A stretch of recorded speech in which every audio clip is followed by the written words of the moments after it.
बिस्मिल्लाहिर्रहमानिर्रहीम इय्याका नअबुदु व इय्याका नस्तईन। व्यूअर्स, मैं हूं ज़ैड मिन्हास। उम्मीद करता हूं आप सब लोग खैरियत से होंगे और आपके दिन अच्छे गुजर रहे होंगे।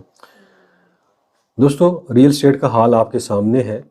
6 दिन वेले ते इतवार नूं छुट्टी। जी हाँ, बिल्कुल यही हालत है आजकल रियल स्टेट की कि 6 दिन बिल्कुल ही फारग होते हैं लोग और इतवार को छुट्टी कर लेते हैं। ठीक है, तो आजकल ये फ़िक्रा जो है बिल्कुल अक्कासी करता है रियल स्टेट के काम की। उसकी बेशुमार वजूहात हो सकती हैं। उसमें पाकिस्तान के सियासी हालात को दोष दें, माशी हालात को दोष दें या फिर माशरती हालात को दोष दें। जो भी आप इस वक्त सोच सकते हैं वो इसके ऊपर फिट बैठता है कि 6 दिन वेले और अतवार नूं छुट्टी। जी हाँ दोस्तों, बात करते हैं जी रियल स्टेट के ऊपर। रियल स्टेट बेसिकली एक ऐसी इंडस्ट्री है जिसने पाकिस्तान की आबादी के बहुत बड़े पोर्शन को अपनी तरफ अट्रैक्ट किया। पिछले एक 4-5 साल की बात अगर आप कर लें, पिछले 4-5 सालों में इतना बड़ा पैसा इस सेक्टर में आया कि हर बंदा इसका दीवाना हो गया। और इसमें पिछले 5 से 6 साल में लोगों ने पैसा कमाया भी बहुत, डुबोया भी बहुत, चाहे वो अपना हो चाहे वो गैरों का हो। ये बिल्कुल हकीकत के ऊपर मबनी मैं आपको बात बता रहा हूँ। अब फिर पाकिस्तानी सोसाइटी का तो आपको पता ही है कि आंखें लग लोग सोचना इधर से बिल्कुल भी नहीं है। ये अल्लाह ने जो भेजा दिया उसको बिल्कुल इस्तेमाल नहीं करना। हमने सोशल मीडिया देखना है और भाग पड़ना है उसके पीछे। किसी ने किसी से कहा कि कुत्ता तेरा कान लै गया, तो वो कुत्ते के पीछे भाग पड़ा। उसने ये कान को हाथ लगा के नहीं देखा कि हाँ यार वाकई कहीं सचमुच कहीं तो नहीं ले गया। तो आजकल बिल्कुल यही हाल है हमारी सोसाइटी का, हमारा भी। जैसे जैसे आपने देखा होगा कि शुरू शुरू में एक ट्रेंड था कि हर बच्चे की ख्वाहिश थी कि मैं डॉक्टर बन जाऊँ। फिर एक टाइम आया कि हर बच्चे की ख्वाहिश थी कि मैं इंजीनियर बन जाऊँ। फिर अभी एक टाइम है कि हर बच्चे की ख्वाहिश है कि मैं आर्टिफिशियल इंटेलिजेंस का चैम्पियन बन जाऊँ, या मैं बहुत बड़ा व्लॉगर बन जाऊँ, ब्लॉगर बन जाऊँ, चैनल बना लूँ। ये आजकल ट्रेंड चल रहा है। तो हमारी सोसाइटी का जो रुझान है ना, वो सोशल मीडिया से पिक करते हैं हम लोग। ये सोशल मीडिया बहुत बड़ा इन्फ्लुएंसर है, लोगों को ट्रैप करता है। लोग बातें सुन के इम्प्रेस हो जाते हैं, लेकिन जिस आदमी की वो बातें सुन रहे होते हैं, जिस पेशे के बारे में, जिस प्रोफेशन के बारे में वो बात कर रहा होता है, उसकी गहराई का उन्हें अंदाज़ा नहीं होता। शुरू शुरू में वो बड़े मोटिवेट होते हैं, मोटिवेशनल होते हैं कि यार ये कर देंगे, वो कर देंगे, फटे चक देंगे। लेकिन जब वो पहला कदम रखते हैं, हफ्ता 2 हफ्ते गुजरते हैं, तो पता चलता है कि नहीं यार, इसमें तो मेहनत करनी पड़ेगी, इसमें तो खज्जल ख्वारी उठानी पड़ेगी। तो पाकिस्तानी कौम में खज्जल ख्वारी के लिए तो पैदा नहीं हुई है, नहीं उठाना चाहती है। आप जानते हैं हर बंदा चाहता है कि मैं टेक लगा के टांग पे टांग धर के खाऊं, कोई मेहनत ना करनी पड़े, बास बन जाऊं, हुक्म चलाऊं। दोस्तों, इस तरह आप आगे नहीं बढ़ सकते। आगे बढ़ने के लिए मेहनत शर्त है, चाहे वो कोई भी पेशा हो, कोई भी शोबा हो, रियल स्टेट हो, इंडस्ट्री हो, सर्विस सेक्टर हो, मैन्युफैक्चरिंग सेक्टर हो, फूड इंडस्ट्री हो, चाहे व्लॉगिंग हो, ब्लॉगिंग हो, जो भी हो, मेहनत शर्त है। और फिर नसीब और उसका फजल। दोस्तों, ये नसीब और फजल उन्हीं को मिलता है जो मेहनत करते हैं। बगैर मेहनत के किसी का फजल किसी के ऊपर नहीं होता। किसी के नसीब नहीं खुलते बगैर मेहनत के, मेरी बात याद रखिएगा। ये जो लोग आप देखते हैं ना टिकटॉक के ऊपर रातों रात स्टार बन गए, इनकी एक लंबी स्टोरी होती है, इनके पीछे एक हिस्ट्री होती है, इन्होंने बड़े पापड़ बेले होते हैं। ठीक है, 100 में से कोई एक ही बंदा होता है। एक असूल है, जब तक आप बिजनेस में कुछ लगाएंगे नहीं, कुछ आएगा नहीं।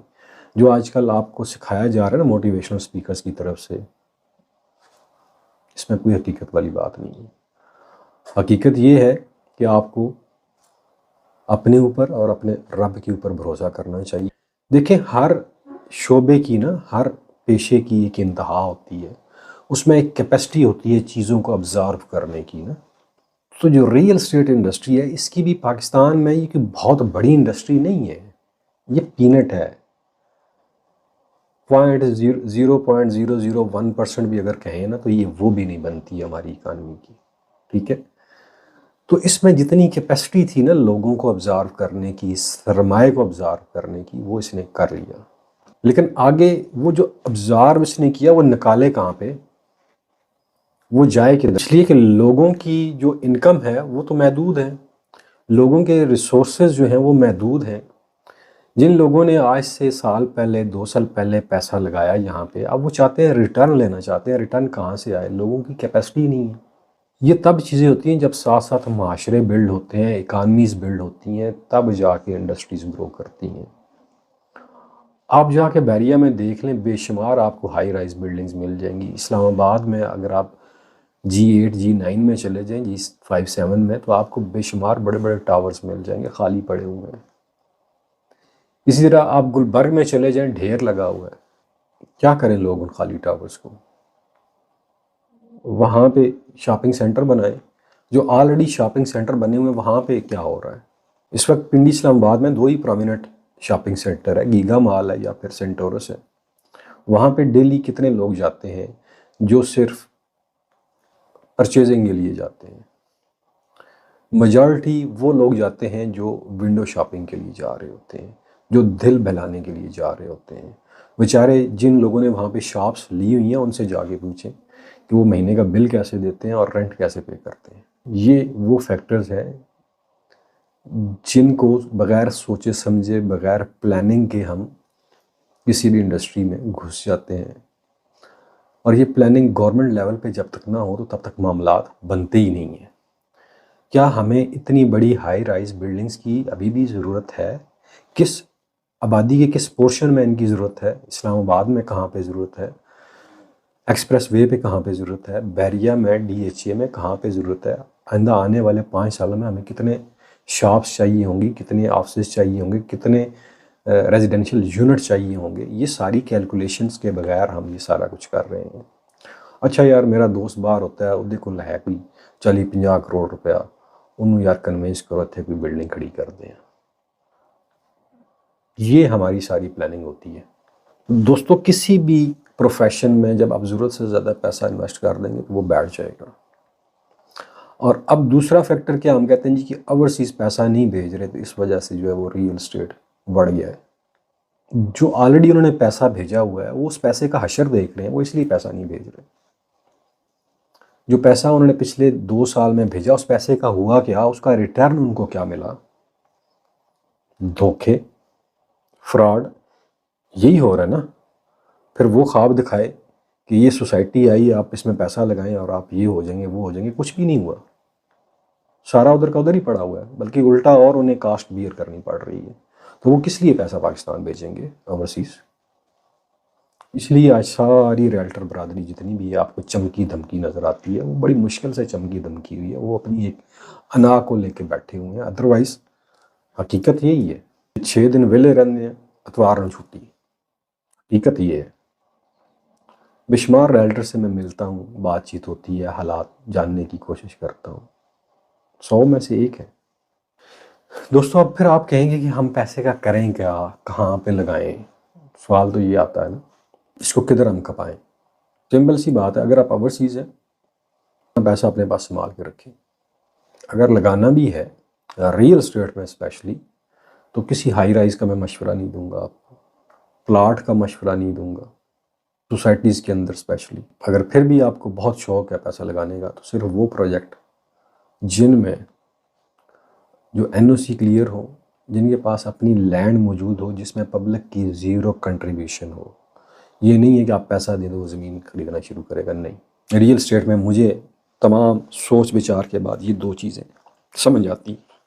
तीसरी ऑप्शन, अगर आप बहुत ही आपका है नहीं यार रिंग रोड बन रही है तो इधर कुछ देखना चाहिए। अगर आप रॉ लैंड लेते हैं, और रॉ लैंड इस तरह नहीं कि खसरा नंबर कुछ और होवे तो खतूनी नंबर कुछ और होवे तो कब्ज़ा किसी और जगह दोवे, ये काम नहीं करना। ये किसी माहिर बंदे से मशवरा करके जो रिंग रोड से बिल्कुल रिंग रोड के करीब हो जाए, 100 मीटर 200 मीटर से लेकर 500 मीटर के अंदर अंदर अगर आपको रॉ लैंड मिल जाती है, सस्ती आजकल मिल रही है, तो आप वो ले लें।